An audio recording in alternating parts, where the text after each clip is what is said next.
Hey, gang. How's it going? Mario DeLeone, Voices of Victory podcast show. Here I am at the National Library of Medicine, National Center of Biotechnology Information.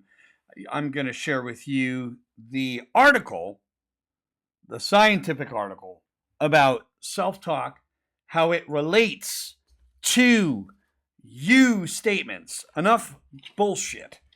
Enough crap. All right, for those of you that are having difficulty with your self-talk, the science is in, and I'm going to scroll down. Again, this is directly from the National Library of Medicine. So I back up what I say, no bullshit. All right, I'm going to read this to you so you actually understand. Then I'm going to explain to you what it means in everyday speak, in layman's terms, so you understand it. Self-talk has fascinated scholars for decades, but have received little systematic research attention. 3 studies examine the conditions under which people talk to themselves as if they are another person, indicating a splitting or fragmentation of the self. Fragmented self-talk, defined by the use of the second person, you statements, and the imperative was specifically expected to arise in the context requiring explicit control. I'll break this all down in a moment. The results showed that the fragmented self-talk was most prevalent in response to situations requiring direct behavior regulation, such as negative events. The first study was experiences of autonomy. The second study was literally an action opposed to behavior preparation or behavior evaluation. And study number 3 was, therefore, people referred to themselves as you and command themselves as if they are talking to another person in situations requiring conscious, and I'll say that again if you didn't hear it, conscious self-guidance. So the implications of these findings for behavior change are discussed.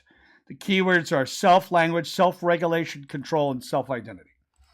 Now, I'm not going to get split hairs over this. I'm not going to split hairs. I am going to lay the smack down on the bee's nest to make sure that everybody understands how valuable this is as a piece of self-talk.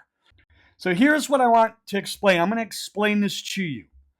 This means that people are most likely to talk to themselves using you statements. And that it commands themselves. That's fragmented self-talk. When they need to actively control or regulate their behavior, for the example of maybe anger, frustration, when the shit hits the fan in your life, whatever the case may be. Specifically, this happens more often in situations like facing negative events. So study 1 was when they feel that they are making their own choices independently. That's why it's called autonomy, study number 2. And while they're actually doing something, which is action, rather than planning or reflecting on it, which is study number 3. So in other words, simply put, in layman's terms, for those people that don't want to hear the science, fragmented self-talk is a tool. It's a tool people use consciously to guide and manage their actions during challenging or self-directed moments. And that's all I'm going to say today about that. And I'm going to actually list the article. Here it is. Here comes the article right now. That's the full article if you want to read it yourself. The bottom line is in. You want to talk to yourself. You want to destroy negative self-talk. You want to conquer your self-talk. Check out my course. All right. It's a quick, really quick document you download. It costs $5. That's less than a cup of coffee at Starbucks. $5. 2 documents that are just going to support you. That's all I'm going to say for today. See you next on the video. Now, don't forget to like and subscribe.